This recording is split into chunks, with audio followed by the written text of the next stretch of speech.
Assalamualaikum warahmatullahi wabarakatuh. Bapak Ibu, sahabat sadar Allah yang selalu dirahmati Allah. Kita jumpa lagi masih di bab 3, subjudul nafas sebagai jangkar, dari buku Mindfulness Zikir Nafas yang ditulis oleh Bapak Setio Purwanto. Nafas dapat menjadi alat untuk tetap sadar dan waspada. Dalam kurung, eling lan waspodo. Keluar masuknya nafas ketika kita sadari dengan penuh kesadaran akan menjaga pikiran lari dari saat ini.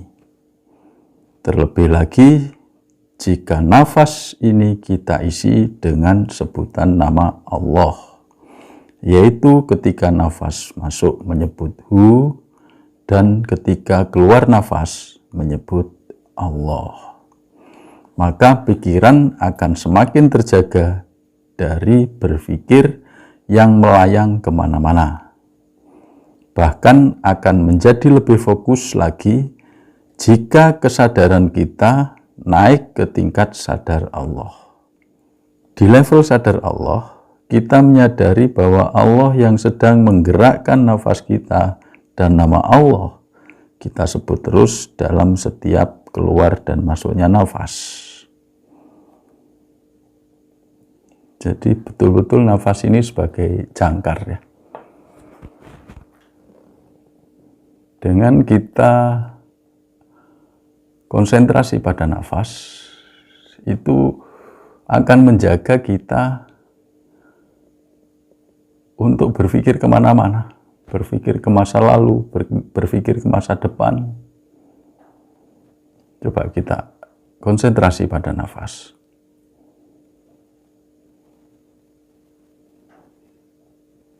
Nah, pikiran kita akan tenang. Pikiran kita akan berada pada saat ini, bukan di masa lalu, bukan di masa yang akan datang. Apalagi kalau ditambah menyebut nama Allah.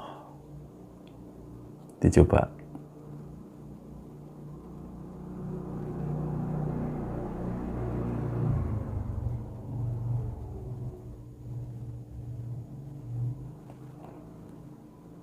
Nah, kesadaran kita akan naik ke sadar Allah.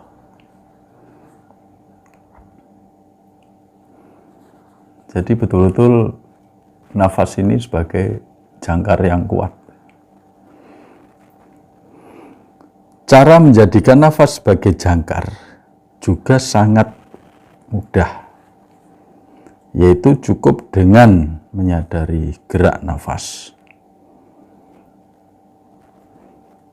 Kita tidak perlu untuk menarik nafas atau mengeluarkan nafas. Karena sebenarnya nafas itu bergerak sendiri. Nafas keluar dan masuk sendiri. Dalam kurung, dalam konsep sadar Allah. Nafas dimasukkan dan dikeluarkan oleh Allah. Jadi kita nggak ngatur nafas, sadari saja.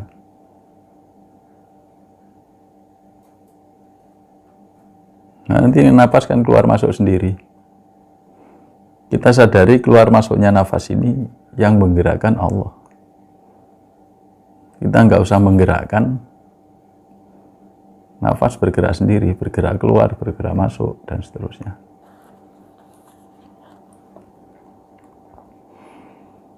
Kita juga tidak perlu mengatur keluar dan masuknya nafas. Misalnya, nafas masuk kita hitung sekian ketukan, dan keluar nafas sekian hitungan. Biarkan saja tempo nafas alami apa adanya, baik panjang atau pendek, biarkan saja. Jadi kita betul-betul nggak ngatur nafas. Kalau kita ngatur nafas, ya nanti jadinya akan lain. Artinya kita tidak bisa sadar Allah lagi. Kesadaran kita tidak ke Allah. Kesadaran kita hanya pada nafas saja. Kita hanya pada level 1 saja. nggak kemana-mana. Kemudian keluar masuknya nafas juga kita biarkan saja dengan tetap melalui hidung, kecuali hidung tersumbat, baru bernafas menggunakan mulut. Ya, kalau hidung kita mampet, nggak bisa untuk nafas ya pakai mulut, nggak apa-apa. Hidung diciptakan Allah untuk jalan nafas dan mulut diciptakan Allah untuk makan atau bicara. Jadi sesuai fungsinya ya. Mulut bukan untuk bernafas sebenarnya. Mulut itu untuk makan, untuk minum, untuk bicara. Nafas ya pakai hidung.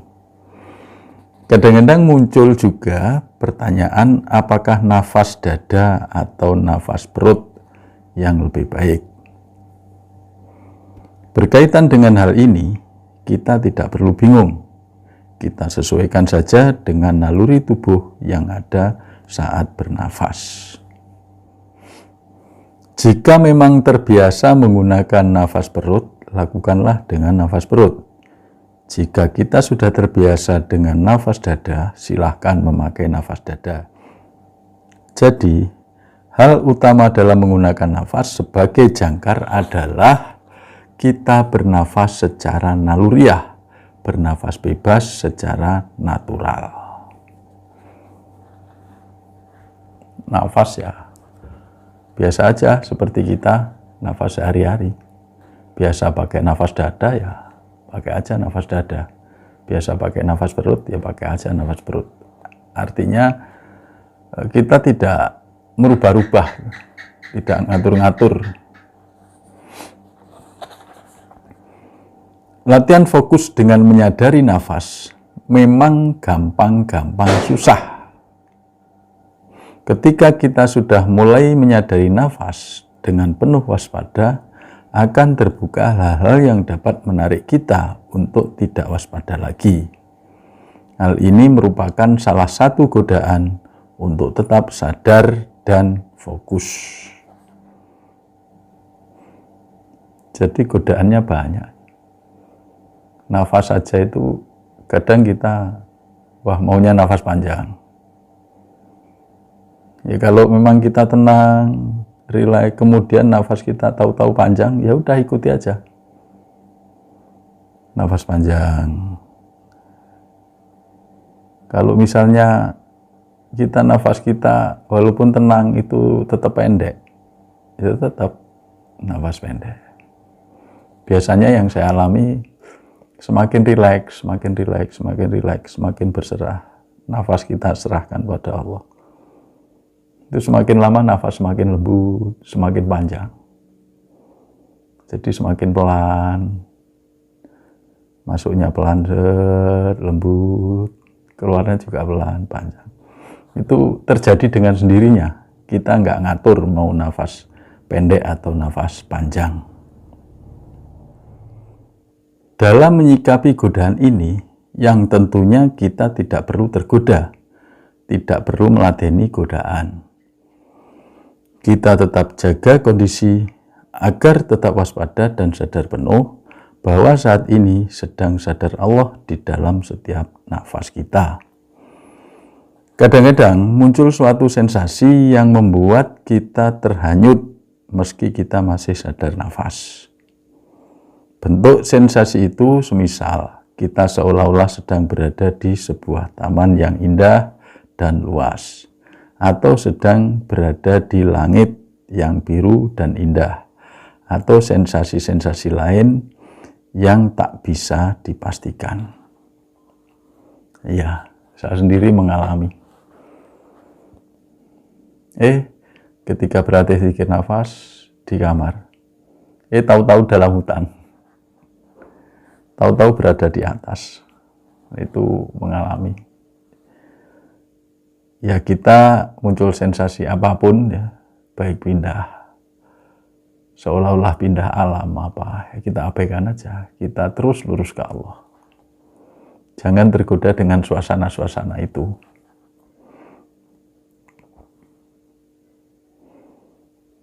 Terkait dengan sensasi ini, Jika kita terhanyut, maka kewaspadaan kita akan melemah. Kita akan terseret mengikuti sensasi-sensasi yang muncul. Harus diingat bahwa sensasi itu adalah godaan. Godaan ini bila kita ikuti, maka akan semakin membawa kita lalai kepada Allah. Godaan yang diladeni akan semakin jauh membawa kita masuk ke alam ketidaksadaran, alam yang tidak nyata atau tidak ada. Menghadapi sensasi-sensasi yang mungkin sangat luar biasa dan amat sangat menakjubkan sekalipun, kita tidak boleh terlena. Kita abaikan saja dan tetap terus sadar Allah dalam setiap nafas.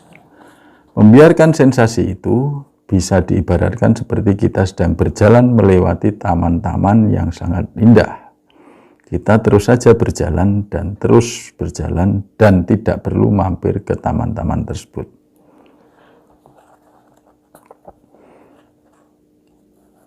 Kadang-kadang ada yang bingung. Ketika berzikir nafas, saya kok tidak menemukan sensasi. Ketika berzikir nafas, saya kok tidak sama dengan teman-teman.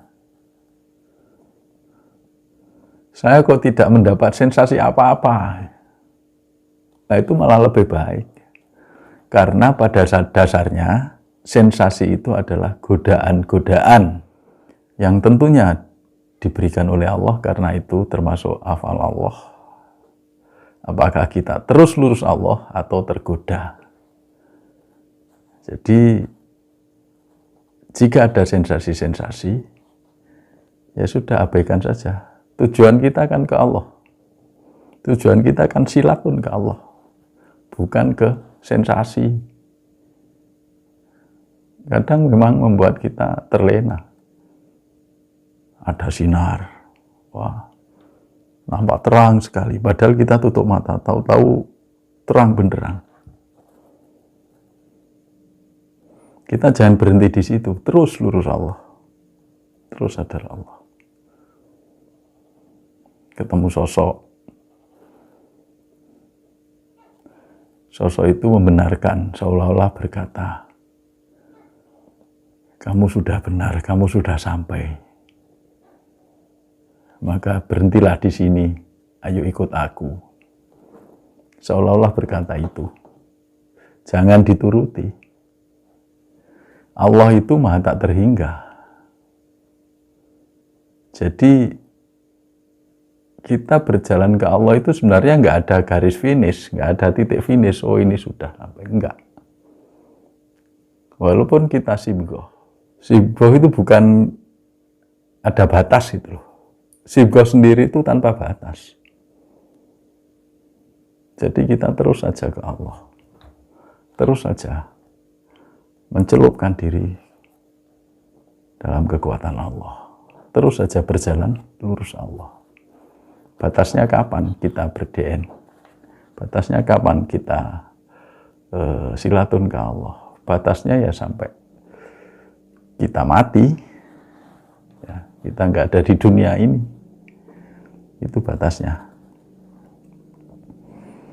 Baik Bapak Ibu, video berikutnya kita akan melanjutkan ke subjudul yang F, mengulang latihan menyadari nafas. Apabila pada bahasan ini masih ada yang belum jelas, bisa ditanyakan. Atau lebih baik saran saya diputar ulang sampai benar-benar paham. Saya mohon maaf, semoga bermanfaat. Assalamualaikum warahmatullahi wabarakatuh.